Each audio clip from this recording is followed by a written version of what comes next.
Imaginez un footballeur capable de courir sans jamais s'épuiser. Un joueur si infatigable que même les plus grands noms du football comme Pirlo et Sir Alex Ferguson le considéraient comme un surhomme. Un homme qui a été rejeté par tous les clubs de son pays d'origine et qui par la suite a atteint 3 finales de la Ligue des Champions et a remporté 19 trophées. Cela vous semble irréel? Alors préparez-vous à découvrir l'incroyable histoire de Park Ji-sung, le footballeur aux 3 poumons. Ji-sung était de loin l'un des travailleurs les plus acharnés de l'histoire du football. Son ego était pratiquement inexistant et il avait l'endurance d'un cheval, il n'y a pas à dire. Il pouvait s'agir du dernier match de la saison, aller jusqu'à la prolongation. Il était toujours à la poursuite de son adversaire sprint après sprint, il ne se fatiguait jamais. Tous ceux qui l'observaient pensaient la même chose, qu'il était d'une autre planète. Et même les supporters ont commencé à dire que ce joueur avait 3 poumons. Pirlo a même dit que ce joueur se déplaçait à la vitesse d'un électron et qu'il était le premier joueur à énergie atomique. Et la légende Sir Alex Ferguson a même affirmé que de tous les joueurs qu'il avait entraînés, Park était le seul qui pouvait arrêter l'incroyable Lionel Messi. Mais Ji-sung avait un long chemin à parcourir avant de pouvoir rivaliser avec des noms comme Lionel Messi. Et ce chemin n'a pas toujours été facile. C'est ainsi qu'à 18 ans, on a littéralement dit à Park d'arrêter le football. Il existe une sorte de sélection dans le football coréen, très similaire à la NBA. Un jour, c'était l'heure de Park, la grande sélection approchait. Mais lorsque le moment est arrivé, aucun club dans tout le pays ne l'a sélectionné. Bien qu'il ait mené à plusieurs reprises l'équipe de son lycée de succès en succès. Tout le monde le considérait comme une blague, et ce, uniquement en raison de sa taille. Suite à ce qui s'est passé, Park s'est retrouvé à l'université pour obtenir un diplôme d'économie. On était si proche de voir partir Ji-sung Park dans la comptabilité. Mais Park a décidé de prendre les choses en main. Ce qui s'est passé ensuite est digne d'un film. Son père étant boucher, ils ont tous deux commencé à chercher des moyens de renforcer son corps, de le rendre plus grand et plus fort. Cela a commencé par un régime à base de viande. Ça semble être un régime plutôt drastique et intense, et c'était le cas. Écoutez par vous-même. Certaines des choses que mon père me donnait avaient un goût épouvantable. Certaines sentaient la mort et étaient imbuvables. Parfois, je ne savais même pas ce que c'était. Mais je sais que j'ai mangé des grenouilles et j'ai même bu du sang de cerf. S'il disait que c'était bon pour mon corps, je le mangeais.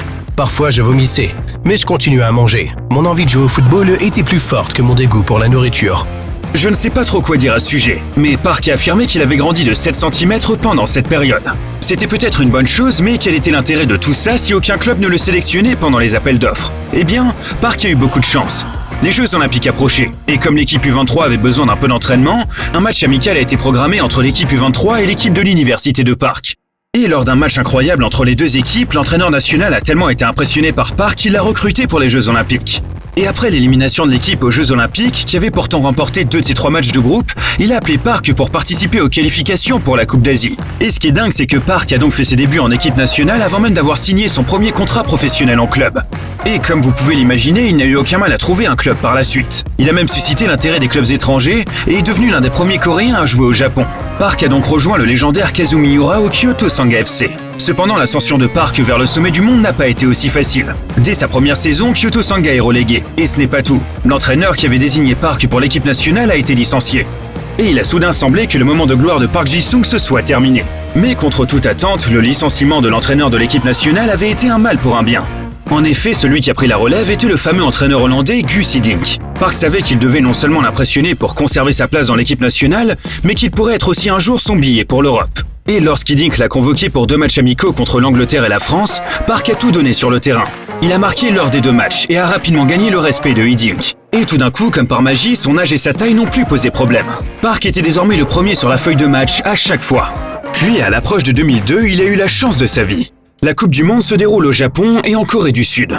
Le monde entier a les yeux rivés sur les pays organisateurs. Et pour couronner le tout, les ligues de foot des 2 pays se sont arrêtées pendant 3 mois pour donner aux équipes nationales plus de temps pour se préparer à la Coupe du Monde.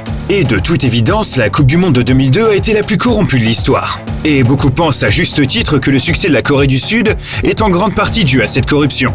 Une victoire de 2-0 contre la Pologne lors du premier match était déjà plus que ce que l'on attendait d'eux. Ensuite, il y a eu un match nul contre les États-Unis et une victoire contre le Portugal, la génération dorée. Et lors de ce match légendaire, Park a non seulement marqué le seul but du match, mais aussi l'un des plus beaux du tournoi. Il est absolument fou que la Corée du Sud ait atteint les 8e de finale. Aucune équipe d'Asie de l'Est n'est jamais allée aussi loin. Elle a ensuite atteint les demi-finales, a battu l'Italie et l'Espagne, et a terminé à la 4e place. Oui, je sais, c'est dingue. Premièrement, il y a eu beaucoup de soupçons de corruption. Et deuxièmement, il y avait beaucoup, et je dis bien beaucoup de raisons d'être impressionné. Et au milieu de ce spectacle se trouve l'homme au numéro 21, Ji-sung Park. Ce n'est pas sans raison que sa valeur marchande n'a cessé d'augmenter pendant cette Coupe du Monde. Et si quelqu'un connaissait la valeur de Park, c'était bien Guus Hiddink. Il suivait Park de près. Et lorsque Gus Hiddink est retourné au PSV Eindhoven, il a vu Park aider le Kyoto Sanga, une équipe qui a échappé de justesse à la relégation, mais qui a remporté la Coupe de l'Empereur au Japon. Et pas n'importe comment, mais avec un but décisif de Park. Hiddink a su qu'il devait tout simplement l'emmener en Europe. Et donc 4 ans seulement après avoir été rejeté par toutes les équipes de Corée, il a finalement rejoint le PSV Eindhoven pour 5 millions d'euros. Et il allait jouer aux côtés des plus grands, tels que Robben, Huntelaar, Van Bommel et Mattia Kezman. Mais cela semble trop beau pour être vrai, n'est-ce pas? Et comme c'est presque toujours le cas, il y a eu un problème. Les fans étaient très sceptiques à l'idée de dépenser autant d'argent pour un Coréen en milieu de saison. Comme nous le savons tous, il y a une chose que vous ne voulez pas, c'est d'avoir ses propres fans contre soi. Lorsque Park a dû se faire opérer 4 matchs après son arrivée, les choses se sont gâtées. Et lorsqu'il est revenu, il n'était pas du tout en forme.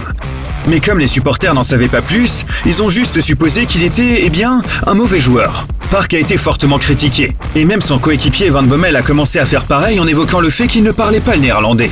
Comme si une telle chose ne s'était jamais produite auparavant. Je veux dire, je suis sûr que le PSV Eindhoven n'avait aucun problème avec le fait que Ronaldo ne parlait pas le néerlandais. Néanmoins, le chaos médiatique autour de Park a également conduit les supporters à commencer à le huer. À son apogée, la situation était si grave que Hiddink ne le nommait que pour les matchs à l'extérieur, car il n'était pas autant hué. Park a même songé à retourner en Corée. Et comme l'a dit son père, lorsque Jisung ne jouait pas bien, les gens lui jetaient des gobelets et des bouteilles, et il l'insultait. Il était très troublé, car cela n'arrivait jamais dans notre pays. Mais remercions le ciel qu'il ne soit pas parti, car au début de sa 3e saison, Robben est parti à Chelsea, et Hiddink ne savait pas quoi faire sans ailier. Il a donc simplement maintenu Park à son poste et espéré que tout irait pour le mieux. Et qu'est-ce qu'a fait Park? Il est allé plus loin que tout le monde aurait pu l'imaginer.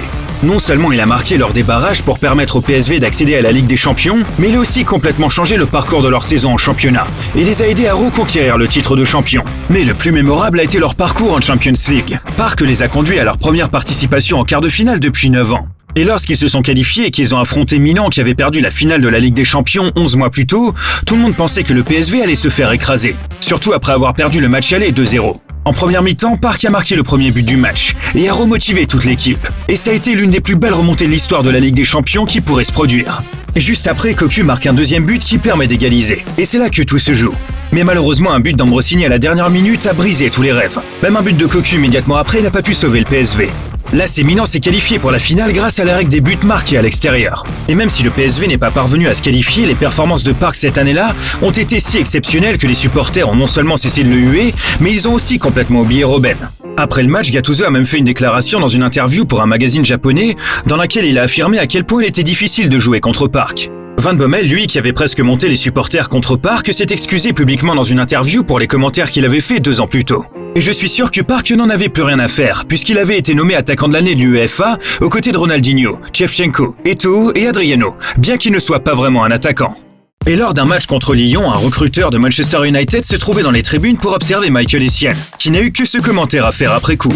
Je n'ai pas pu me concentrer sur le joueur que j'étais venu voir, parce que mon attention était sans cesse attirée par cette infatigable boule d'énergie qui ne s'arrêtait pas de courir. C'est ainsi qu'à la fin de la saison, l'agent de Park est venu le voir et lui a dit « Ferguson ».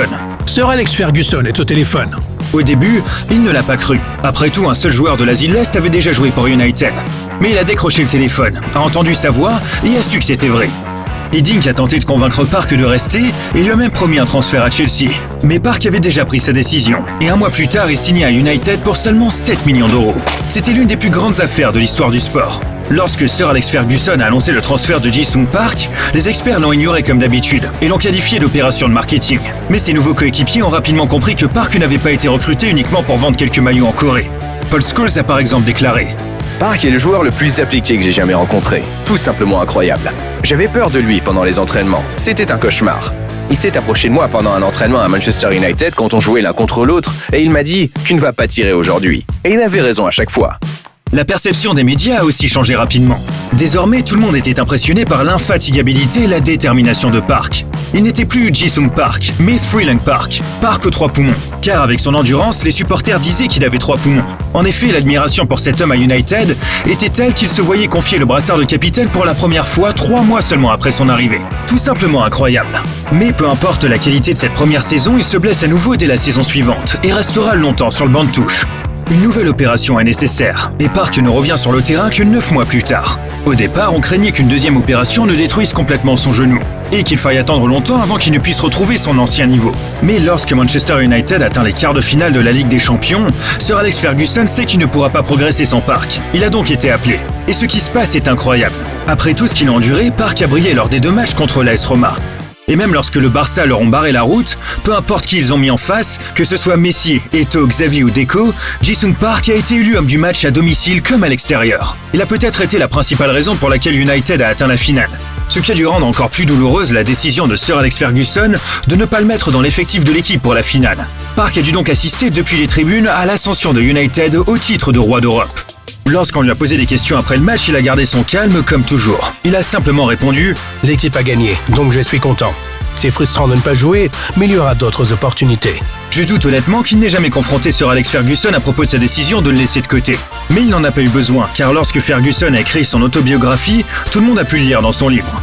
La seule chose que je regrette encore aujourd'hui à propos de la finale de 2008, c'est d'avoir laissé Park en dehors de l'équipe, alors qu'il avait joué un rôle si important pour nous permettre d'y arriver. Mais en réalité, Park avait raison. Il y aurait d'autres opportunités. En fait, il a eu sa chance juste 1 an plus tard. Il a réalisé une performance incroyable contre Arsenal, où il a non seulement marqué le premier but, mais a également été impliqué dans ce que beaucoup appellent la meilleure contre-attaque de tous les temps. Lors du match suivant de la finale de la Ligue des Champions, il était dans le 11 de départ contre Barcelone. Mais malheureusement, cette fois-ci, United perd la finale. Nous ne pouvons qu'espérer que les 4 trophées qu'il a remportés cette saison-là ont apaisé la douleur de Park. Et peu importe le peu de temps de jeu que Park ait eu la saison suivante, il était toujours le meilleur joueur sur tous les matchs importants. Ferguson était toujours conscient de l'importance qu'il pouvait avoir contre les grosses équipes. Et face à l'AC Milan, Park a peut-être joué le meilleur match de sa carrière. Ferguson a rarement peur d'un seul joueur, mais ce jour-là était différent. Pirlo était au sommet de sa carrière, au top de son niveau. Ferguson a regardé Park et lui a dit « Ton travail aujourd'hui, c'est Pirlo, c'est tout, Pirlo. » Et comme l'a dit Rooney, à l'époque, Pirlo faisait en moyenne 110 passes par match, dont 60 à 70 étaient des passes vers l'avant. Le genre de passes qui peuvent vraiment vous faire mal. Ferguson a donc dit à Park « Pirlo ne peut pas faire cette passe. Tu ne peux pas être en retard d'1 seule seconde. » Et résultat, Pirlo n'a même pas réussi à faire 40 passes. Non seulement Park l'a forcé à se contenter à faire seulement 21 passes, mais il s'est aussi assuré de marquer l'un des buts. Park avait définitivement gagné le duel. Pirlo a tellement été impressionné par Park ce jour-là qu'il l'a même mentionné des années plus tard dans son autobiographie. Ils ont lâché Park sur le terrain pour qu'il me marque pendant tout le match. Ils lui ont programmé pour m'arrêter. Son dévouement à la tâche était presque touchant. Même s'il était un joueur célèbre et respecté, il n'avait aucun problème à être utilisé comme un chien de garde. Bien que Park n'avait que 29 ans à l'époque, sa fin était proche. Les blessures le frappent pour une 3e fois la saison suivante. Et Park rencontre des difficultés tout au long de l'année. Mais il a travaillé aussi dur que possible pour tenter une dernière fois d'atteindre la finale de la Ligue des Champions. 2 de ses passes décisives en phase de groupe ont permis à United de progresser. Après avoir manqué les 8e de finale en raison d'une blessure, il marque contre Chelsea en quart de finale et permet à United de se qualifier pour les demi. Et après la victoire contre Schalke de Ralf Rangnick, Park était de retour en finale. Mais c'était encore Barcelone. Et Barcelone n'était pas là pour perdre, mais pour gagner. Et c'est exactement ce qui s'est passé. Des années plus tard, Sir Alex Ferguson, interrogé sur cette finale, a déclaré « Avec Ji-sung Park, c'est là que j'ai perdu la finale à Wembley. À la mi-temps, j'aurais dû mettre Park à marquer Messi. C'était une erreur. Nous ferions de dialiser et nous sommes allés à la mi-temps avec un sentiment de satisfaction. Je suis devenu arrogant, mais si j'avais mis Park à marquer Messi, je pense que nous les aurions battus. J'en suis certain. » Malheureusement, cette fois-ci, c'était vraiment la dernière chance pour Ferguson et Park de remporter la Ligue des Champions. La saison suivante, Park est à nouveau victime de blessures. United reste sans titre, perdant de manière emblématique le titre de champion au profit de City lors du dernier match de la saison.